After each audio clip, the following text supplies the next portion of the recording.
안녕하세요. 정보 좋은 버나드요. 자, 여러분, 어쩌면 올해가 이제 일본의 잃어버린 30년이라고 하잖아요. 우리나라에 잃어버린 1년이 이제 시작되는 거 아닌가. 저는 뭐 재작년부터 잃어버린 1년이 시작됐다고 생각을 하고 있는데요. 이제는 확실하게 시작된 거 아닌가. 저는 그렇게 보고 있습니다. 자, 이거 보세요. 올해 성장률 1.8%, 한은보다 더 비관적인 전망을 한 정부. 이유는 뭘까? 지금 보면은 정부와 한국은행 2025년 경제 전망을 했는데요. 경제 성장률 중요하죠. 한국은행은 1.9%로 했는데요. 정부는 1.8로 낮췄습니다. 그런데 여러분들 중요한 거는요. 우리나라가 올해에요. 1%대 성장밖에 못한다는 얘기예요. 이거는 어떻게 생각해야 되냐. 여러분들 이건 어떻게 생각해야 되냐. 결국에 우리나라가 저성장의 늪에 빠졌다. 제가 예전부터 말씀드렸잖아요. 우리나라는 이제 점점 제조업이 중국 대비해서도 이제는 경쟁력이 떨어지고 있다. 그러니까 지금 석유나 철강이나 기타 여러 뭐 2차 전지도 그럴 것이고요. 계속 산업들이 중국에 뒤처지고 있죠. 중국에 뺏기고 있잖아요. 이제는 반도체까지도 중국이 뭐 5나노, 7나노까지 만들어서 따라온다고 하는데, 그리고 범용 반도체는 이제는 자체적으로 생산을 해서 우리나라 업체 반도체를 수입을 안 한다고 이렇게 하고 있는데 참 걱정이 되고요. 그 다음에 뭐 주요 뭐 이런 지표로 보면은 민간 소비도 한국은행은 2.0으로 봤는데 정부는 1.8로 또 낮게 봤습니다. 설비 투자도 3.0에서 2.9로 낮게 봤고요. 그 다음에 지식 재산 생산물 투자도 3.9에서 3.8로 낮춰 잡았습니다. 그리고 소비자 물가도 뭐 1.8로 낮게 잡았는데요. 이건 이따 리뷰를 해드리고요. 전망 발표 시점이 지금 11월, 24년 11월 계엄령 터지기 전에 11월에 1.9를 발표를 했는데요. 계엄령 터진 후에 1월에는 정부에서 1.8로 발표를 했다. 참 우리나라 경제 전망이 점점 더 암울해졌다는 이런 예상을 하면 되겠죠. 그래서 내용을 한번 보시면은요. 정부가 지금 올해 경제 성장률을 전망을 한국은행보다 비관적으로 제시했다. 이렇게 쭉 나왔는데요. 1.8로 아까 전망했다고 나와 있었죠. 쭉 보면은 정부가 경제정책 방향을 발표하면서 한은보다 낮은 성장률을 제시한 건 2022년 이후 2년 만이다 이렇게 나왔습니다. 그래서 당시 정부는 23년 경제 성장률을 1.6으로 제시했다. 당시 한은은 1.7로 이렇게 제시했다고 합니다. 일반적으로 정부는 경제정책 효과를 고려해 경제 전망을 하기 때문에 한은보다 낙관적으로 전망할 때가 많다. 이 때문에 정부의 이번 성장률 전망 배경에도 관심이 쏠렸다. 특히 이번 전망치는 국책연구기관인 한국개발연구원 KDI의 전망치 2%보다도 0.2% 낮았다. 이렇게 나오고 있습니다. 쭉 보면 다른 주요 기관들과 비교해도 낮은 수준이다. 아시아개발은행 ADB 여기에서도 지난달 12일 올해 한국의 성장률 전망치를 2%로 제시했고요. IMF랑 경제협력기구 OECD도 각각 2%, 2.1% 전망을 했다고 합니다. 가장 큰 차이는 전망 시점이다. 이게 중요하죠. 전망 시점.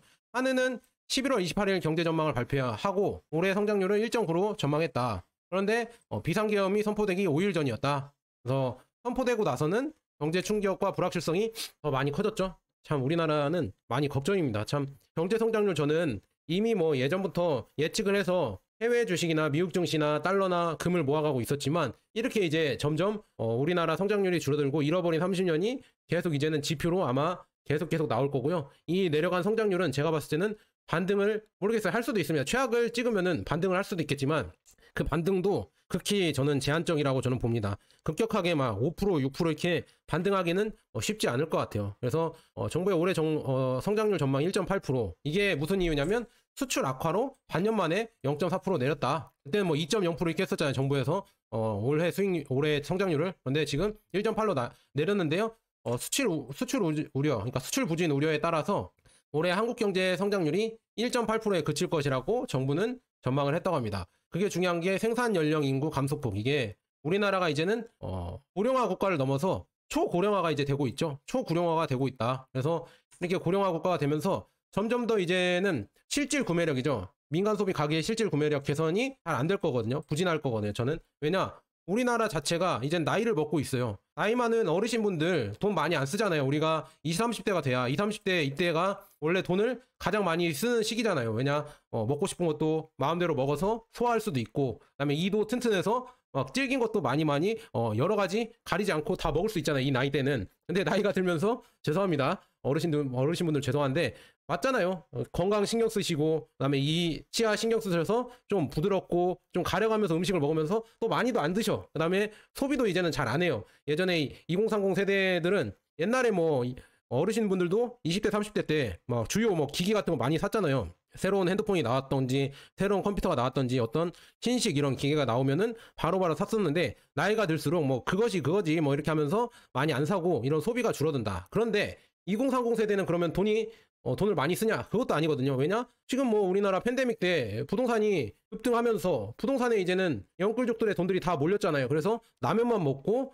영끌을 해서 부동산을 사서 오를 때까지 기다린다. 그 영끌족들이 엄청나잖아요. 그 영끌족들이 소비할 수 있는 이런 돈이 없습니다. 왜냐? 부채를 갚느라 돈을 다 쓰니까 소비할 수 있는 돈이 없어져 버린다. 우리나라 진짜 부동산이 문제인 게 완전 돈들을 다 빨아들이는 블랙홀이에요. 그리고 다들 부동산에 미쳐 있고 부동산 종교가 되면서 계속 오른다는 이런 믿음이 있기 때문에 거기서 돈을 안 빼고 계속 버텨가면서 라면 먹어가면서 라면도 요즘 비쌉니다. 아니면 굶어가면서 간헐적 단식 한다고 굶어가면서 계속 여러분들 부동산에 돈을 넣고 옛날 뭐 자린고비라고 하잖아요. 굴비를 그냥 위에다 걸어놓고 밥만 먹는 것처럼 지금은 부동산을 거기다 걸어놓고 밥만 먹고 있습니다. 그래서 돈을 최대한 안 쓰고 부동산에 계속 몰아넣는다. 그러면 그럴수록 우리나라는 돈이 안 들고 내수가 폭망하고 자영업자들이 망해가고 그다음에 상가 건물주들도 이제 서서히 망해가고 있죠. 그 다음에는 어디가 망하겠어요? 그걸 경매로 계속 던지는 은행들이 이제는 힘들어지겠죠. 건설사들도 당연히 힘들 것이고요. 그래서 2025년 주요 기관 한국경제 성장률을 다 가져왔거든요. 보기 좋게. 그래서 아시아개발은행은 2.0, 정부는 1.8, 그 다음에 경제협력개발기구 OECD는 2.1, 그 다음에 한국은행은 1.9, 산업연구원은 2.1, 그 다음에 국제통화기금 IMF는 2.0, 그다음에 한국개발연구원 KDI는 2.0, 그 다음에 한국금융연구원은 2.0 이렇게 예상을 했지만 11월 달에가 이렇게 좋게 예상을 했고요. 12월 달에는 조금 낮게 이렇게 예상을 했다. 정부가 이 정도로 얘기한 거면 진짜 심각해진 거 아닌가? 저는 그렇게 보고 있습니다. 그래서 수출 악화가 뭐가 될 것 같냐? 우리가 그렇게 자랑했던 반도체 업종이 이제는 점점 제가 말씀드렸잖아요. 제가 아주 종종 중국 소식을 전달해드리잖아요. 중국이 뭐 광 반도체를 만들어서 이제는 EUV 이런 장비 없이도 반도체를 만들 수 있다. 그런 얘기도 나오고 있고요. 중국 자체적으로도 이제는 메모리 반도체는 DDR4까지 만들어낼 수 있다. DDR5인가요? 하여간 거기까지도 이제는 만들어내고 수율도 올라오면서 자국화를 시키고 있으니까 삼성전자나 하이닉스가 이제는 더욱더 수출하기가 어려워졌다. 이렇게 말씀드리고요. 그 다음에 트럼프 정부가 출범 후에는 이제는 관세 정책이 들어설 거란 말이죠. 그럼 관세 정책이 들어서면은 더더욱 이제는 우리가 팔기가 쉽지 않을 것 같다. 그리고 만약에 중국 제재까지 한다고 하면은 중국의 매출이 급감하면서 반도체를 필두로 한 우리나라 수출이 크게 하락할 가능성이 많다. 저는 그렇게 보고 있습니다. 그 다음에는 뭐 이렇게 또 비상계엄 사태나 탄핵 정국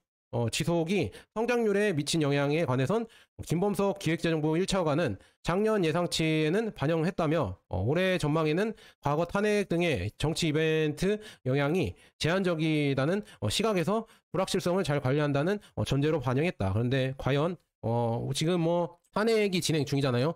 과연 이게 순탄하게 진행이 될지도 의문이고 탄핵 만약에 된다고 해서 다음 대통령이 또 잘할 것인가? 그것도 미지수다. 그러니까 여러분들 한국의 여러분들 미래를 두실 건가요? 이거를 잘 생각해 보셔라. 여러분들이 물론 한국에서 돈을 버시고 저도 그렇지만 열심히 일하고 그러지만 우리가 계속 그걸 원화로 갖고 있으면은 계속 가난해집니다. 이제는 원화 가치가 계속 줄어들 수밖에 없어서 이 성장률도 꺾이면서 과거 일본이 그랬거든요. 일본이 엔화 가치가 계속 줄어들면서 이 버블이 꺼지고 잃어버린 30년에 엔화나 부동산 가치가 꺼지면서 일본의 이런 엔화 기반으로 한 자산을 들고 있던 사람들의 이런 가치는 계속 추락을 했었거든요. 그게 지금 우리나라 원화랑 똑같습니다. 이제 원화의 가치가 우리나라 경쟁력이 계속 줄어들면서 줄어들 거란 얘기죠. 그 다음에 부동산이든 뭐 주식이든 이런 가치들도 당연히 내려오고 횡보를 하겠죠. 그래서 잃어버린 30년이 이제는 찾아왔으니까 그동안에 만약에 일본도 잃어버린 30년 때 만약에 미국에 투자를 했다면 그 돈을 여러분들이 미국에 투자를 했다면은 아마도 일본 사람들도 잘 살았을 겁니다. 미국의 달러를 많이 갖고 있거나 미국의 이런 주식에 계속 투자했다고 하면 지금도 부자로 일본에서 잘 살고 있을 거예요. 그런데 한국도 똑같아요. 이제는 미국에 만약에 여러분들이 이 자산을 꾸준히 투자하고 있다고 하면은 앞으로 이제 원화 기반의 영끌족들이랑 여러분들 달러 기반의 서학겜이랑 이 차이가 엄청나게 벌어질 겁니다. 환율이랑 플러스 그 다음에 주식 수익률 이런 것 때문에 엄청나게 벌어질 것이다. 원래 여러분들 주식 수익률이 부동산보다 높은 건 알고 계시죠? 그런데 여기에 환율까지 작용을 하면은 진짜 엄청난 레버리지가 된다. 이렇게 말씀드리고요. 그다음에 2025년 정부 경제 전망을 봤을 때 경제 성장률을 24년에는 2.1에서 이제 1.8로 내려갔다. 그다음에 소비자 물가도 2.3에서 1.8로 내려갈 거라고 예상을 하는데요. 저는 여기에 물음표를 이렇게 보내고 싶습니다. 왜냐하면은 지금 이때 24년에 1,300원대 초반이었나요? 1,300원대 초반이었는데 지금은 1,400원, 막 1,470, 1,460, 80 이렇게 돼버리는데 이런 환율에서 과연 소비자 물가가 1.8로 나올 수가 있을까? 이거 나오면은 사기 아닐까요? 저는 그렇게 보고요. 취업자 증가도 당연히 뭐 17만 명에서 12만 명으로 줄어들었다 하는데 진짜 취업 한파도 이미 뭐 작년이나 재작년이나 불어닥쳤지만 더더욱 이제는 대기업에서 이제 공채를 안 뽑잖아요. 공채를 거의 안 뽑고 이제는 더더욱 이제 취업을 못하는 사람들이 많이 생길 것이다. 그리고 자영업자들도 힘들어지면서 우리가 말하는 뭐 편의점 알바 자리도 이제는 자영업자 사장님들이나 가족들이 다 몸빵 때우면서 거기도 할 자리가 아마 줄어들지 않을까 저는 그렇게 예상을 합니다. 참 씁쓸하죠. 그런데 뭐 어쩔 수 없죠. 그 다음에 수출 증가율도 8.1에서 1.5까지 아주 급락을 할 것 같습니다. 이거는 뭐 중국의 부상도 있겠고요. 그 다음에 트럼프 정부가 들어서면서 우리나라에 어찌 됐든 타격을 줄 거란 지금 예상이 계속 나오고 있기 때문에 이거는 뭐 진짜 큰일 났다고 저는 보고 있고요. 수입 증가율은 1.6에서 마이너스 1.6에서 1.6으로 늘어날 거다. 그리고 경상수지는 900억 달러에서 이제는 800억 달러로 줄어들 것이다. 우리나라가 이제는 저성장의 늪에 빠져서 우리가 빨리 우리의 자산들 있잖아요. 이제 성장을 많이 안 할 거란 말이죠. 성장을 많이 할 수 있는 미국이나 아니면 금이나 달러를 모아 가야 된다. 이렇게 누누이 계속 말씀드립니다. 그래서 소비자 물가 추이를 이렇게 가져왔는데요. 지금 보면은 신선식품도 이제 내려왔다고 나와 있고요. 근데 내려왔다가 12월부터 다시 튀고 있죠. 그래서 소비자 물가도 저는 다시 튀지 않을까. 왜냐? 환율 때문에 튀는 게 저는 맞다고 보고요. 그 다음에 연도별 소비자 물가 추이를 보면은요. 야, 신선식품이 연도별로는 이렇게 튀고 있다. 계속 9.8까지 튀었죠. 야, 이거 계속 올라가다 보면은 진짜 우리가 채소값, 배추값 뭐 이런 거 있잖아요.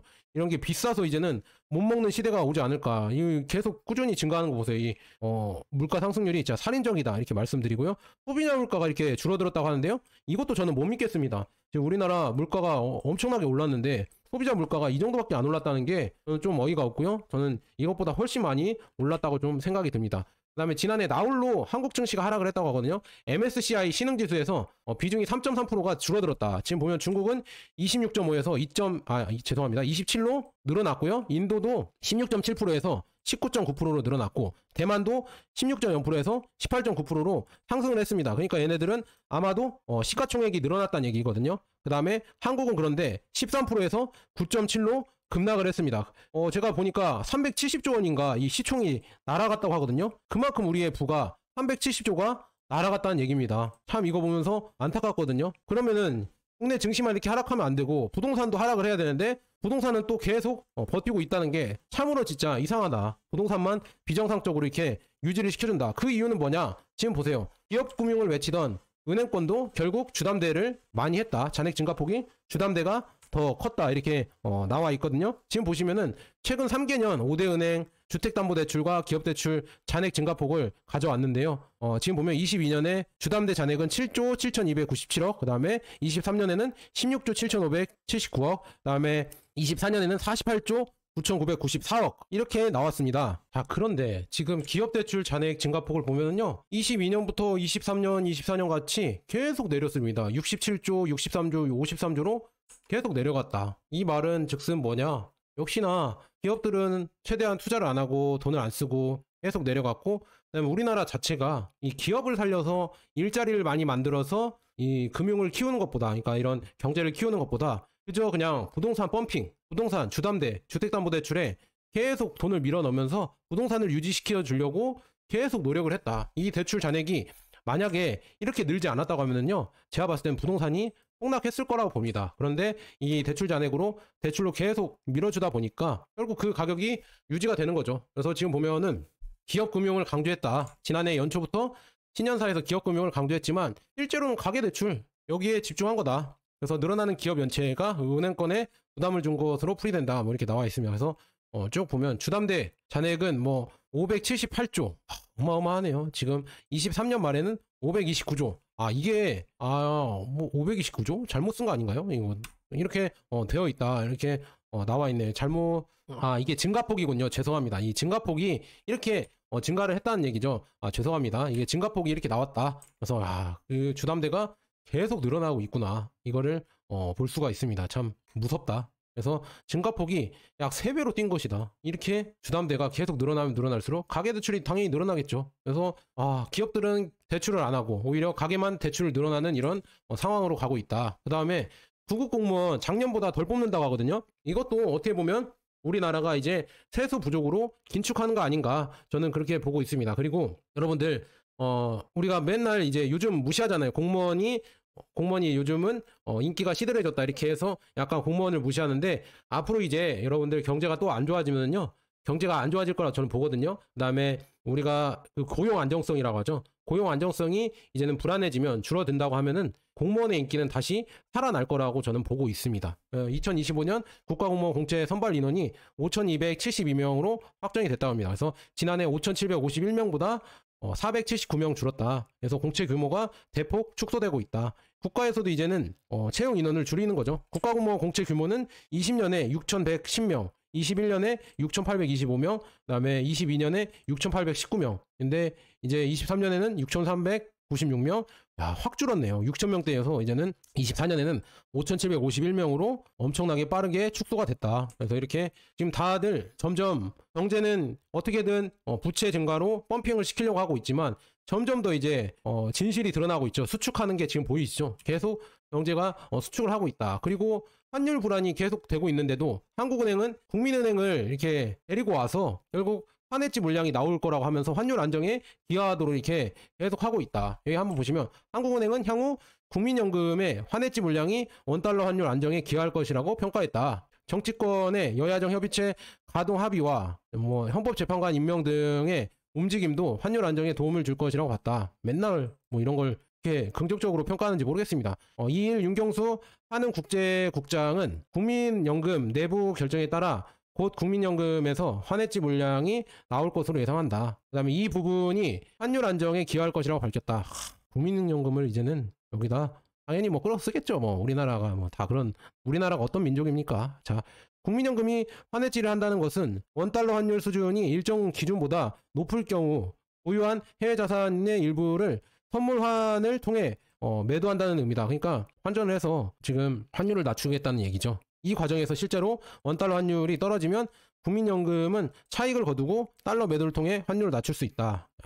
과연 이게 중요할까요? 지금 이렇게 환해지를 한다는 거는 해외 자산을, 적어도 달러든 해외 자산을 팔고 환해지를 한다는 건데, 과연 이게 우리나라에 도움이 될까? 지금 뭐 국민연금이 작년에만 보면 미국 주식에 투자해서 20%, 19%가 이렇게 수익을 얻었다고 하잖아요. 한국 주식에는 뭐 0% 이렇게 수익을 못 얻고 마이너스였다고 했나? 그렇게 됐는데, 지금 잘 올라가는 미국 자산이나 해외 자산을 팔고 한국의 원화를 위해 쓰라는 얘기잖아요. 참 이렇게 되면 어떻게 될 것인가 참 걱정이 됩니다. 국민연금과 외환당국이 체결한 외환스와프 계약에 따라 외환당국이 국민연금의 해외 자산 매입 시 필요한 달러를 직접 공급하는 작업도 본격적으로 시작되는 것으로 알려졌다. 한은은 달러 수요가 감소하면서 환율의 하방 압력으로 작용할 것이라고 설명했다. 환율이 내려갈까? 저는 어림도 없다 이렇게 말씀드립니다. 그래서 지금 보면은 안전자산인 달러 예금의 한 달새 6% 급증을 했다고 합니다.